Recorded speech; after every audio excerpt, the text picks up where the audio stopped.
Ok, já de volta. Eu estou dando uma olhada aqui no WhatsApp, no Facebook. O WhatsApp eu estou sem acesso a ele agora. Dificilmente, pessoal, eu tenho acesso ao WhatsApp, porque não dá tempo para eu ver os dois. Tem algumas coisas aqui que eu acho que não seria para o Maurício abaixo com assessoria, mas vamos lá. Eu leio e fica como comentário. O Jones Vargas, que ele é do Anistia Internacional, ele botou aqui: bom dia, Hélio, o Supremo está descumprindo a própria Constituição. Artigo 84, inciso 14. Indulto da graça é amplo, abrange tudo que está inventando que não atinja ele. É que a gente não chegou a um indulto ainda, a gente não falou sobre o indulto.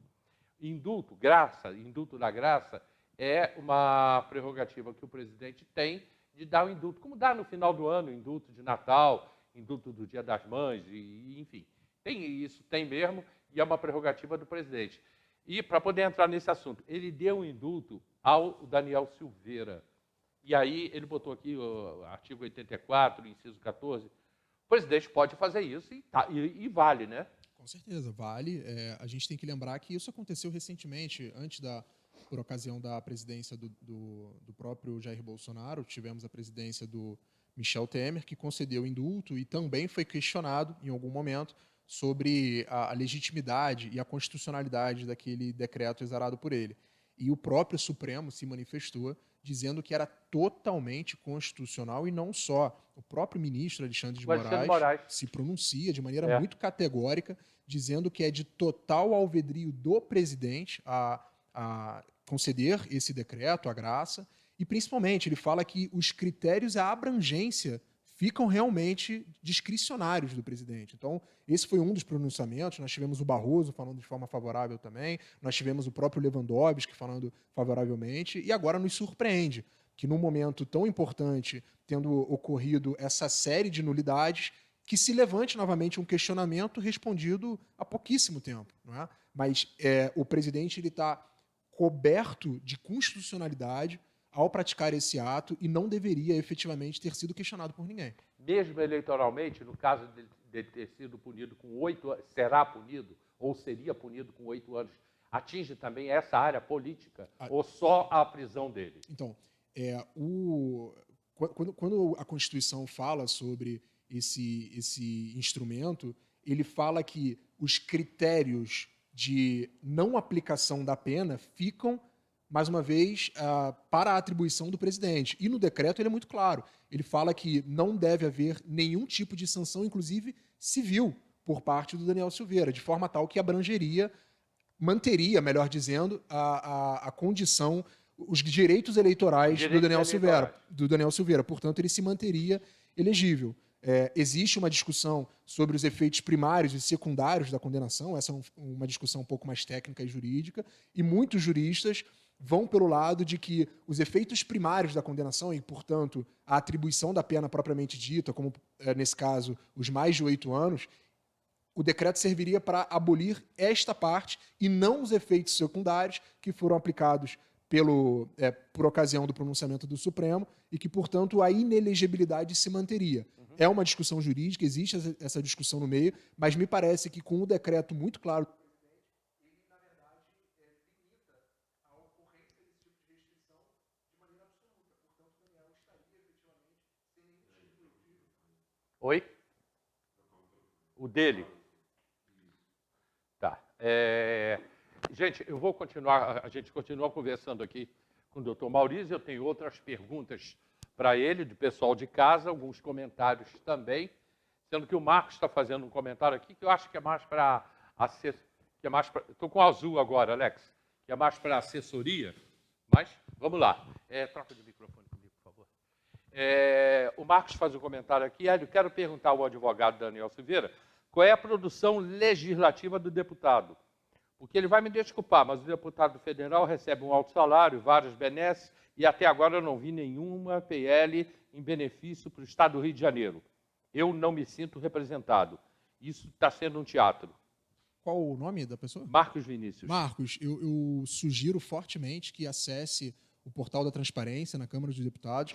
O deputado Daniel Silveira tem uma extensa produção legislativa e, digo mais, inclusive quando preso, produziu diversos projetos de lei através da assessoria que se manteve trabalhando, inclusive projetos anteriores à sua prisão, que versavam sobre o regramento para ingresso de ministros no Supremo Tribunal Federal. Assunto esse tão em voga que gerou, inclusive, a sua própria prisão. Então, eu recomendo aí o site da Câmara dos Deputados, é super de fácil acesso, e você vai ver lá a extensa produção legislativa do deputado Daniel Silveira. Perfeito. Ainda o Marcos aqui, né? Ele pergunta... Marcos, eu acho, eu até posso também dar uma resposta. Eu tenho que aprender de ficar de boca fechada em alguns momentos. Eu acho que respeito a gente adquire. Dr. Maurício Spinelli, as palavras têm poder. Essas palavras colocam grupos radicalizados de direita atacando os ministros do Supremo.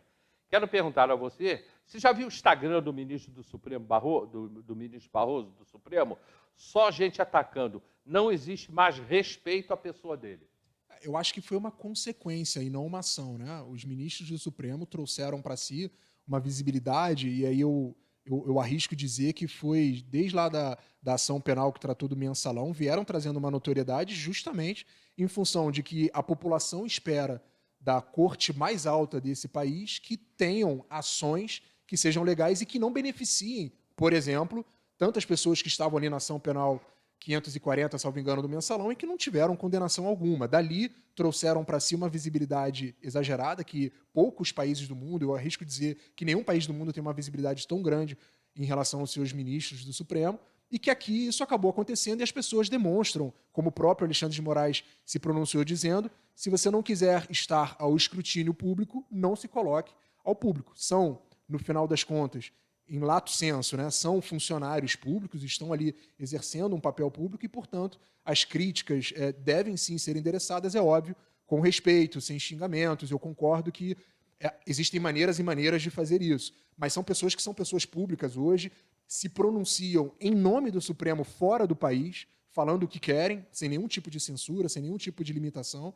Então, é mais do que esperado que as pessoas que participam e são detentoras, né, do processo legislativo, efetivamente, de atribuição do voto, demonstre ali suas insatisfações. Eu não conheço exatamente o Instagram do Barroso, mas eu sigo o Barroso, por exemplo, no Twitter, e vejo a cada pronunciamento dele ali muitas manifestações de pessoas insatisfeitas com a forma com a qual ele tem conduzido e com a qual ele conduziu, principalmente, o Superior Tribunal Eleitoral. O Daniel Silveira não tinha histórico e maturidade para ser deputado federal. Também é o Marcos Vinícius. Sua ficha anterior ao mandato é de um péssimo policial militar, com uma ficha suja e até venda de anabolizantes ilegais. Seria bom a gente esclarecer isso. Eu não conheço muito bem os detalhes da vida militar ali do Daniel. As informações que eu tive acesso logo no começo, porque fui questionado sobre isso, assim que aconteceu a prisão, essas nuances começaram a aparecer. E o que eu tenho para dizer é que não é exatamente isso. Por exemplo, no caso dos anabolizantes, o Daniel já mostrou e já fez várias comprovações logo em seguida, demonstrando que não tinha sido nada daquilo. Repito, eu não era advogado dele à época, não conheço os detalhes do caso, mas o que eu posso dizer com tranquilidade é que me parece pouco pretensioso por parte de um cidadão dizer que fulano, qualquer que seja, está ou não preparado para ser deputado. Ele foi legitimamente eleito pelo voto de mais de 30 mil cidadãos fluminenses que entenderam que ele o representava. E ele está lá para isso, está exercendo seu papel, representando a população que o elegeu. Bom, agora vamos falar do Congresso. Câmara de Deputados e o Senado. Tá? Quem define uma cassação, uma punição a um parlamentar? Senador ou deputado? Então, depende justamente do caso concreto. Nesse caso, quem deveria se pronunciar sobre uma eventual cassação do mandato do Daniel é a Câmara dos Deputados. Nesse caso, não é o Congresso, não é a junção das duas casas, mas só a Câmara dos Deputados. Exatamente. Numa cassação. Exato. Mas e a posição que agora o presidente do Senado e o presidente da Câmara tomaram aí nas últimas 24 horas, dizendo que é exatamente isso que tem que acontecer? Foi uma decisão e um pronunciamento por parte dos dois surpreendente. Até então, eles vinham mantendo uma postura um pouco mais neutra, um pouco mais isenta, mais silentes em relação ao caso do Daniel Silveira. E agora, ao contrário, se apresentam justamente em defesa da Constituição, dizendo que a última palavra sobre o caso do Daniel Silveira precisa ser dado pela Casa. Inclusive, o próprio presidente do Congresso, né, o Rodrigo Pacheco, ele deixa muito claro, a sua fala foi cristalina, dizendo que o decreto ele é sim constitucional e que não caberia ao judiciário algum juízo de valor sobre aquilo que foi escrito no decreto. Então, dois posicionamentos, tanto do Arthur Lira quanto do Rodrigo Pacheco, muito precisos, muito diretos e que trazem aí e nos fazem pensar sobre o quanto efetivamente o Supremo exagerou nos seus posicionamentos, uma vez que trouxe a reação desses dois que até agora se mantiveram silentes, se mantiveram pouco comunicativos em relação ao caso do Daniel. Eles podem estar pensando, opa, vamos devagar, porque daqui a pouco o negócio é com a gente, né? Então a gente tem que tomar nossa posição aqui, fincar e mostrar que nós também fazemos parte dos poderes, dos três poderes da República. Esse caso da graça do perdão do presidente Bolsonaro, ele pode atingir, por exemplo, o Roberto Jefferson? Não vai atingir. Ele pode criar um para o Roberto Jefferson também e outros que estão presos aí? Poderia. Existem algumas limitações à concessão da graça, como, por exemplo, que a pessoa não tenha cometido um crime considerado hediondo. Não me parece que esse seja o caso do Roberto Jefferson, não me recordo exatamente qual é a acusação contra o Roberto Jefferson, mas acho pouco provável que tenha sido qualquer crime considerado hediondo, de forma tal que poderia sim, se o quisesse, poderia sim também exarar decretos ali para favorecer o Roberto Jefferson, que está claramente também numa perseguição, sendo alvo de uma perseguição política, e de outros, né, como, por exemplo, o jornalista Alan dos Santos, que inclusive está fora do país. O caminhoneiro. O caminhoneiro, exatamente. Então, existem outros casos aí que são notórios, que estão todos ligados ao mesmo inquérito, que é o inquérito das fake news, né? O 4788, é o inquérito 4781, é o inquérito que já tem de maneira muito ampla declarada a sua ilegalidade pela própria, então, Procuradora-Geral da República, doutora Raquel Dodge, como também em um livro lançado no ano passado por diversos juristas. A gente tem aí procuradores de justiça, juízes estaduais, federais, que se reuniram e fizeram um livro justamente para mostrar o quanto esse inquérito das fake news é uma aberração no mundo jurídico. Tanto é que o ministro Marco Aurélio de Mello, que recém saiu da Suprema Corte, ele mesmo classifica esse inquérito como um inquérito do fim do mundo, justamente em função de todas aquelas prerrogativas que foram rasgadas, foram deixadas de lado por uma persecução claramente, eminentemente política. Política. Neste momento, hoje, qual é a situação do Daniel Silveira e o que vai ser feito daqui para frente? Isso vai realmente para a Câmara de Deputados? Os deputados é que vão decidir? E como é que fica a situação do Supremo e do ministro, mais precisamente, o ministro Alexandre de Moraes? Hélio, boa pergunta. Quais são os caminhos daqui para frente? Exatamente. Em primeiro lugar, a gente precisa trazer um retrospecto de que a Câmara, no momento em que o plenário se manifestou pela manutenção da prisão do Daniel Silveira, pensando que estavam atingindo o Daniel, hoje entendem que isso pode se reverter contra eles mesmos. Então, qual era o caminho mais coerente por parte da Câmara dos Deputados, que eu espero que isso ainda aconteça em algum momento? Eles deveriam ter se pronunciado pela sustação da ação penal, previsto constitucionalmente. Eles podem deliberar sobre isso e não o fizeram. O Arthur Lira, apesar de haver mais de uma solicitação à mesa da presidência da Câmara, ele não pautou esse pedido de sustação da ação penal. Ainda assim, qual é o atual momento? Pelo que eu soube através da mídia, ontem ou anteontem, o ministro Alexandre de Moraes teria solicitado que esse decreto fosse apensado ao processo do Daniel Silveira e pediu esclarecimentos à própria defesa, sendo que não foi um ato praticado pela defesa, foi um ato praticado pelo presidente da República. De forma tal que o que me parece que vai acontecer agora é que o Alexandre de Moraes parece estar dobrando a aposta, parece não querer baixar o sarrafo dessa situação que já está com um tensionamento exagerado, no meu modo de entender, e o que vai acontecer é que, havendo essa continuidade de postura agressiva por parte dele, do ponto de vista legal, me parece que aí sim, o presidente, através das instituições às quais ele comanda, precisará mais uma vez ratificar o seu posicionamento. Vamos lembrar que na semana passada, na quinta-feira, em live, no final da live, o presidente da República foi muito claro. Ele disse: o decreto é constitucional e será mantido. Me parece ter sido um reclaro muito claro de que ele não retrocederá na postura que adotou ao conceder a graça ao Daniel Silveira. Quais serão os próximos passos depende muito agora do tom e do nível de pressão que o próprio Alexandre de Moraes vai continuar dando a toda essa situação.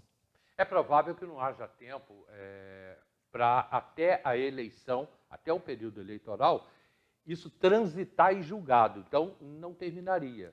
Como é que fica a situação? Ele vai ser candidato ou não vai ser candidato? E se ele for impedido de ser candidato e lá na frente ele receber, digamos, do próprio Alexandre de Moraes, for perdoado? O processo acabou. Sobre o trânsito em julgado... E ele não foi condenado. Sobre o trânsito em julgado, Hélio, se esse fosse todo o problema, bastaria a defesa simplesmente dizer que não vai apresentar nenhum outro tipo de recurso e automaticamente há o trânsito em julgado. O trânsito em julgado ele se dá depois de um prazo da condenação justamente para que a defesa possa apresentar suas considerações e, eventualmente, uma reversão ou readequação da pena. Se esse for o problema, tenho absoluta certeza que a defesa pode simplesmente abrir mão e aí sim já haverá, portanto, o trânsito em julgado nesse caso. Sobre as consequências de elegibilidade, existem casos recentes, inclusive no cenário político, até fluminense mesmo, de pessoas que, mesmo incursos em uma inelegibilidade, participaram do processo eleitoral, algumas foram eleitas e outras não, e que, portanto, se deu meio que de forma natural. Agora tem um ponto importante, Hélio, que eu vejo poucas pessoas falando e é importante de ser esclarecido. A gente já falou aqui sobre as ações praticadas e a denúncia foi com base numa lei que está revogada, isso já está claro.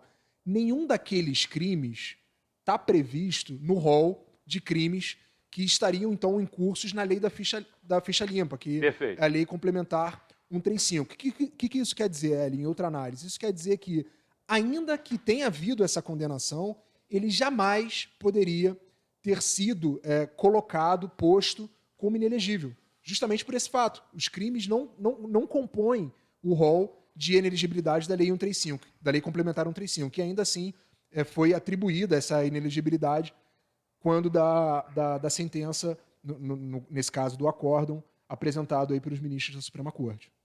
Perfeito. Qual é hoje, como é que você tem estado com o deputado, como é que ele está? Né? Que posição ele tem tomado? Né? Está calmo, tem ido em casa? O deputado tem ido em casa, falei com ele pela última vez ontem ou anteontem, ele está no total exercício da sua atividade parlamentar, portanto, ele mora aqui na Serra e durante a semana ele se locomove até Brasília. Né, Petrópolis, né? Exatamente. E aí, durante a semana, ele se locomove para Brasília para desempenhar suas atividades parlamentares.